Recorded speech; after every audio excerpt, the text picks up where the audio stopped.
La nature n'est-elle qu'un automate? Thèse. La nature est une sorte d'immense automate dont les mouvements ont été fixés pour toujours.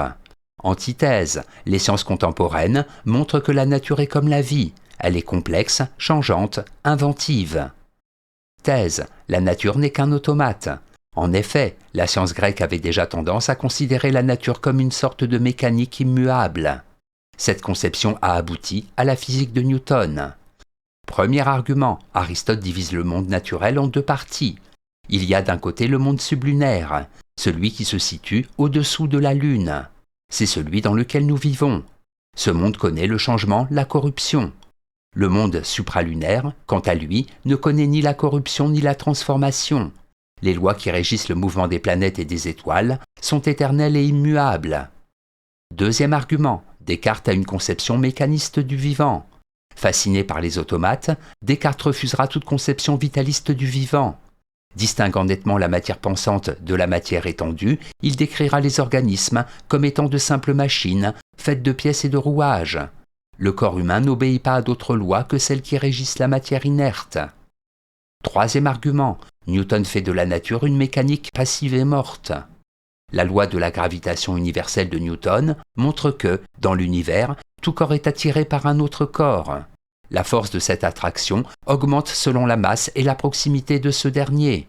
C'est la force de gravitation qui explique le mouvement elliptique de la Lune autour de la Terre et des autres planètes autour du Soleil. La théorie de Newton, dont les éclatants succès ne sont pas à remettre en cause, postule une nature morte, soumise à un petit nombre de lois aussi simples qu'immuables. Synthèse. La nature n'est pas un automate. En effet, les sciences contemporaines saisissent toujours plus finement la structure de la matière. Elles ont mis en évidence que la nature est vivante, foisonnante. Par elle-même, elle est susceptible d'innovation et de création. Premier argument, la nature est à l'image de l'homme. Jacques Monod écrivait dans Le hasard et la nécessité, 1970, « L'ancienne alliance est rompue. L'homme sait enfin qu'il est seul dans l'immensité de l'univers d'où il a émergé par hasard. » Prigogine et Stengers ne soutiennent pas l'idée d'un Dieu, ne se risquent pas à croire qu'il existe dans l'univers d'autres formes de vie. Ils montrent simplement que l'homme ne vit pas au sein d'une nature totalement étrangère, froidement et passivement mécaniste. Deuxième argument, la nature est instable, innovante, évolutive.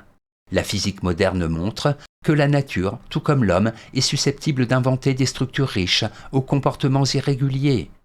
En l'homme, comme dans la nature, tout n'est pas rigoureusement déterminé, comme on le pensait encore au XIXe siècle. Troisième argument, les sciences contemporaines permettent une nouvelle alliance avec la nature.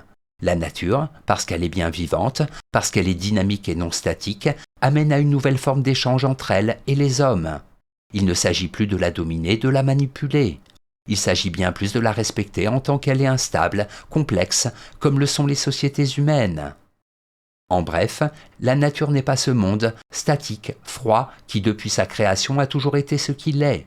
Elle est vivante, à l'image de l'homme et des sociétés qu'il conçoit. Synthèse. La Nouvelle Alliance montre comment toutes les grandes découvertes scientifiques du XXe siècle, notamment celles d'Einstein, ont conduit à concevoir la nature autrement qu'au temps de Descartes ou de Newton.